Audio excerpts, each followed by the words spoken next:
Sala trancada do sanatório de Barbacena, onde o sofrimento nunca saiu. Falam sobre uma sala que oficialmente não existiu dentro do antigo Hospital Colônia de Barbacena, em Minas Gerais, onde por décadas milhares de pessoas foram internadas sem diagnóstico real, apenas jogadas ali como se fossem erros sociais que ninguém queria reconhecer. Uma sala que teria sido lacrada nos últimos dias de 1965, alvo de sussurros e olhares desviados, mesmo entre médicos e enfermeiros que juravam nunca ter visto nada, e ainda assim tremiam quando alguém mencionava aquele lugar.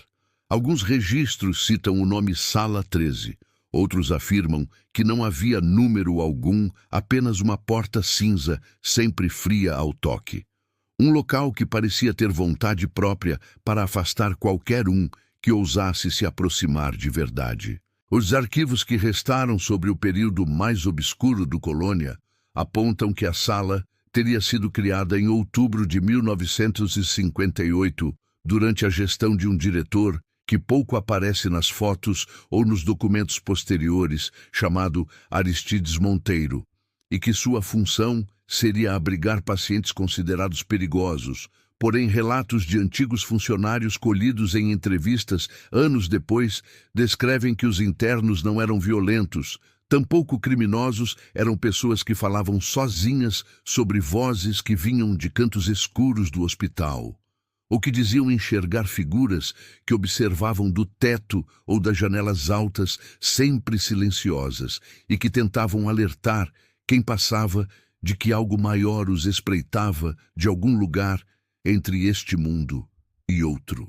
Em março de 1960, o relatório interno de uma inspeção sanitária registrou um fato estranho sem explicações técnicas.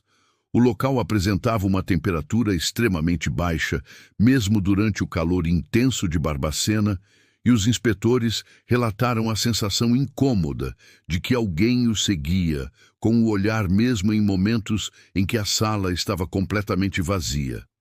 Segundo esses escritos, havia marcas de unhas por dentro da porta, como se alguém tivesse tentado sair às pressas, e vestígios de palavras arranhadas nas paredes, frases desconexas como "eu nunca estive sozinho", ou "fechem a luz logo antes que ela acorde", que poderiam ter sido escritas por qualquer pessoa que estivesse desesperada demais para manter a sanidade. Dizem que em uma noite chuvosa de 14 de setembro de 1962, uma enfermeira chamada Laura Ribeiro desapareceu durante o turno, enquanto realizava a contagem de pacientes. O último lugar onde foi vista teria sido exatamente diante da porta cinza. Alguns trabalhadores afirmaram ter escutado um grito abafado e um som de algo sendo arrastado. Porém, quando correram até o corredor, encontraram apenas silêncio. A porta continuava fechada, do mesmo jeito, e ninguém dentro daquele hospital quis questionar por medo do que poderia escutar como resposta. A companheira de quarto de Laura contou que ela estava investigando a tal sala e que pretendia denunciar irregularidades que ouviu de pacientes que juravam ter estado presos lá dentro, mesmo quando seus prontuários diziam o contrário. O rumor ganhou nova força no ano de 1971, quando o hospital começou a esvaziar algumas alas e transferir pacientes para outras instituições. Um funcionário encarregado de catalogar objetos abandonados disse ter encontrado um caderno velho dentro de um armário que não constava no inventário oficial. O diário tinha páginas cobertas de frases em letras pequenas, quase ilegíveis. Muitas repetiam "ajuda, ajuda, ajuda", como se escritas por mãos que tremiam.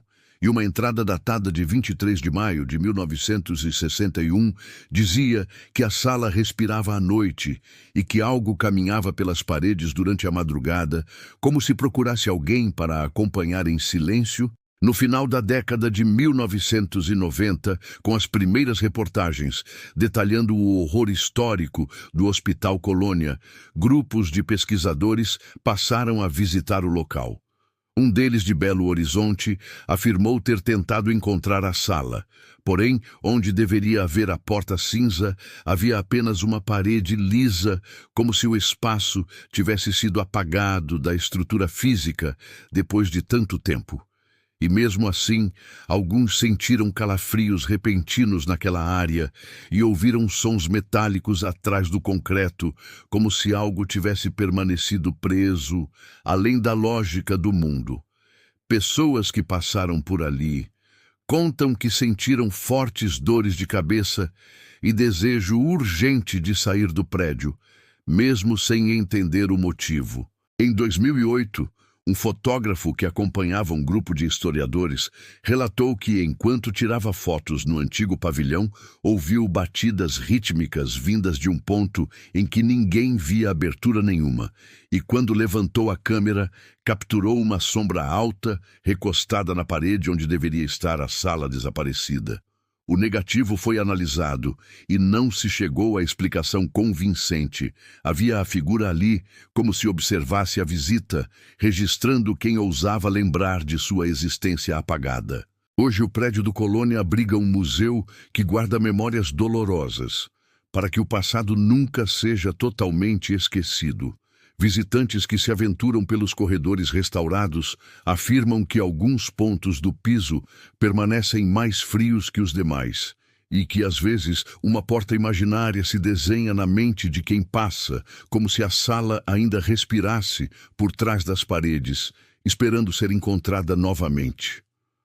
Os relatos mais recentes entre 2022 e 2024 mencionam passos lentos durante tours noturnos, mesmo quando todos permanecem parados, e guias evitam olhar diretamente para o corredor, onde o concreto parece mais escuro, como se guardasse segredos que jamais suportariam a luz. Talvez a sala trancada do sanatório de Barbacena nunca tenha existido no papel. Talvez seja apenas um sussurro, ecoando em lugares onde o sofrimento foi tão grande que a realidade se dobrou para tentar se proteger. Talvez seja apenas o medo materializado em tijolos e memórias.